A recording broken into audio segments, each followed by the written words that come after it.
Bien-aimés dans le Seigneur, nous vous saluons au nom de notre Seigneur Jésus-Christ. Nous voici ce matin, mardi 14 avril 2020, pour une méditation, la méditation de ce jour. Et le Seigneur ce matin nous conduit dans la lettre de Paul aux Philippiens, chapitre 1er, versets 9 à 10.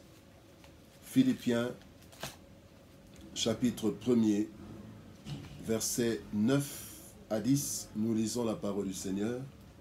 « Et ce que je demande dans mes prières, c'est que votre amour augmente de plus en connaissance et en pleine intelligence, pour le discernement des choses les meilleures, afin que vous soyez purs et irréprochables pour le jour de Christ. » Bien-aimés dans le Seigneur, ce matin, le thème que nous voulons aborder, c'est le plus grand rendez-vous. Notre plus grand rendez-vous.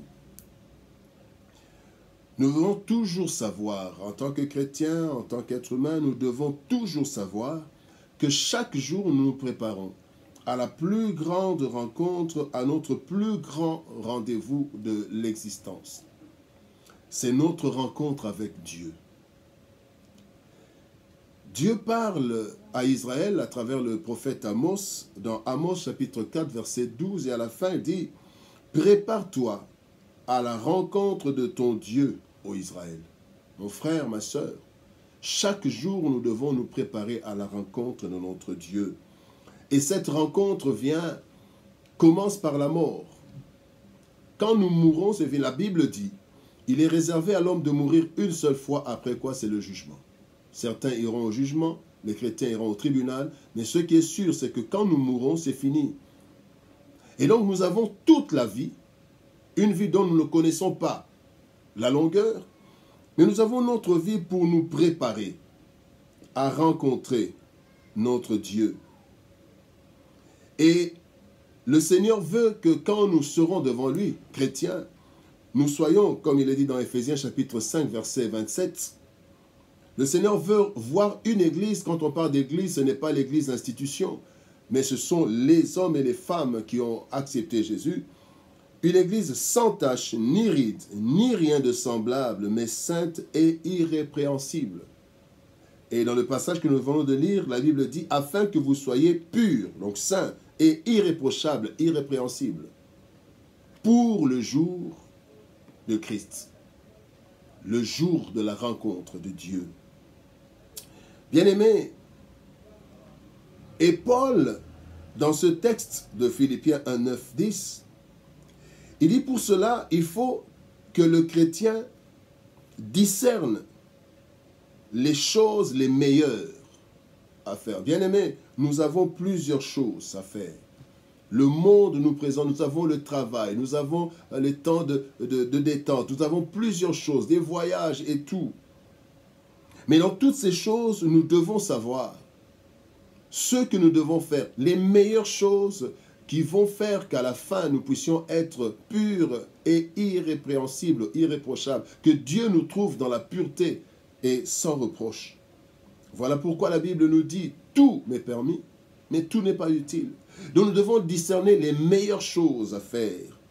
C'est là nous trouvons dans 1 Corinthiens chapitre 6, verset 12. « Tout m'est permis, mais tout n'est pas utile, et tout n'édifie pas. » Alors, Paul, connaissant la difficulté de l'homme, Paul est en train de prier. Il dit aux Philippiens, « Je suis en train de prier, voici ce que je demande dans mes prières. C'est que votre amour augmente de plus en connaissance et en pleine intelligence pour le discernement des choses meilleures, que vous discerniez les meilleures choses à faire, afin que vous soyez purs et irréprochables. » Et si nous voulons voir trois choses pour lesquelles Paul est en train de prier, et ces trois choses qui vont nous faire parvenir à être purs et irréprochables. Bien-aimés, nous ne savons pas combien de temps nous allons vivre sur cette terre.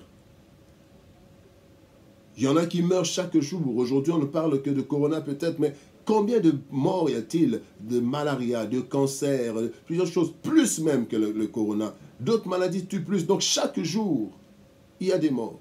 et moi et toi, nous ne savons pas quand nous allons partir. Et voilà pourquoi Paul est en train de prier pour que 3 choses se développent dans notre vie. Il dit, je demande que ces choses augmentent. Quelles sont les choses qui doivent augmenter dans notre vie pour que nous soyons purs et irréprochables pour le jour du grand rendez-vous?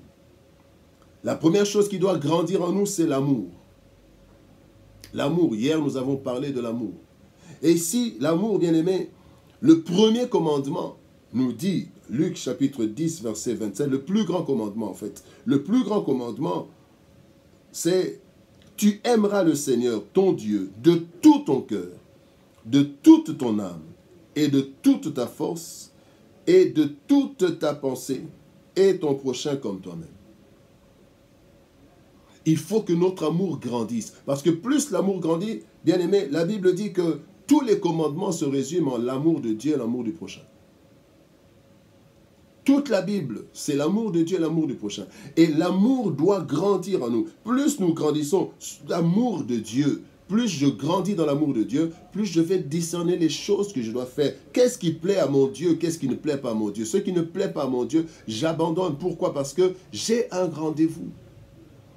Bien aimé, quand un homme et une femme sont fiancés, plus l'amour augmente, plus ils commencent à attendre le jour de la rencontre, le jour du mariage, le jour des noces.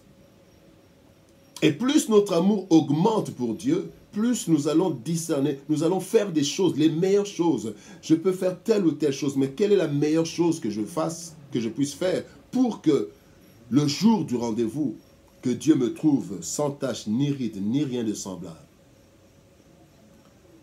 La deuxième chose pour laquelle Paul est en train de prier et qui doit augmenter en nous, c'est la connaissance.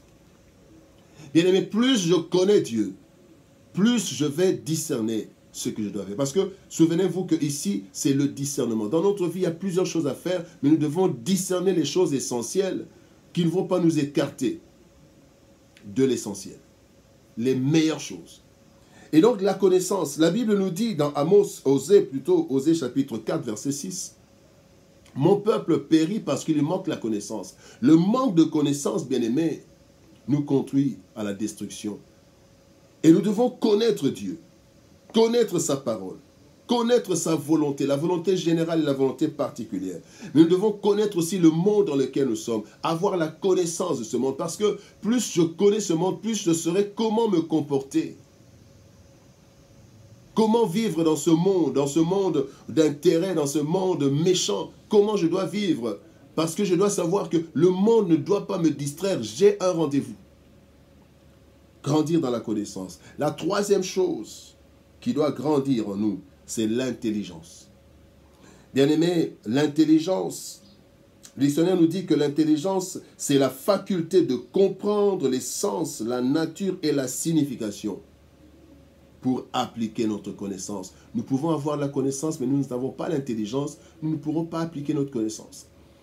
Les personnes intelligentes sont celles qui appliquent leur connaissance pour en tirer des choses concrètes dans la vie. Plusieurs personnes entrent dans les sciences infirmières, dans les sciences médicales et tout, mais ce sont les intelligents qui pourront prendre les connaissances qu'ils ont eues et les mettre en pratique. Et donc nous devons avoir de l'intelligence. Romains chapitre 12, verset 2, la Bible dit, « Ne vous conformez pas au siècle présent, mais soyez transformés par le renouvellement de l'intelligence. » Et l'intelligence nous fera discerner quelle est la volonté de Dieu. J'aime Dieu, je connais sa volonté, et maintenant l'intelligence me fera agir pour plaire à mon Dieu. Bien-aimé, il y a des choses qui vont rater dans nos vies, des rendez-vous qui seront ratés. Mais le rendez-vous avec le grand Dieu, le dernier jour, notre mort ne va pas rater. Le rendez-vous avec Dieu ne va pas rater. Et tout ce que nous devons faire, c'est de nous préparer. Ces trois choses vont nous aider à nous préparer à la grande rencontre. Prépare-toi à la rencontre de ton Dieu. Tu ne sais pas c'est quand, je ne sais pas c'est quand. Voilà pourquoi Paul prie, et aussi Dieu veut que nous puissions développer notre amour, développer notre connaissance et développer notre intelligence, afin que nous puissions discerner les meilleures choses à faire pour qu'au dernier jour, nous ne soyons pas surpris. Bien-aimés dans le Seigneur, que Dieu nous aide à nous préparer chaque jour au grand rendez-vous, en augmentant notre amour, notre connaissance et notre intelligence par rapport à Dieu, pour que nous ne soyons pas surpris à la fin. Que Dieu vous bénisse et à demain.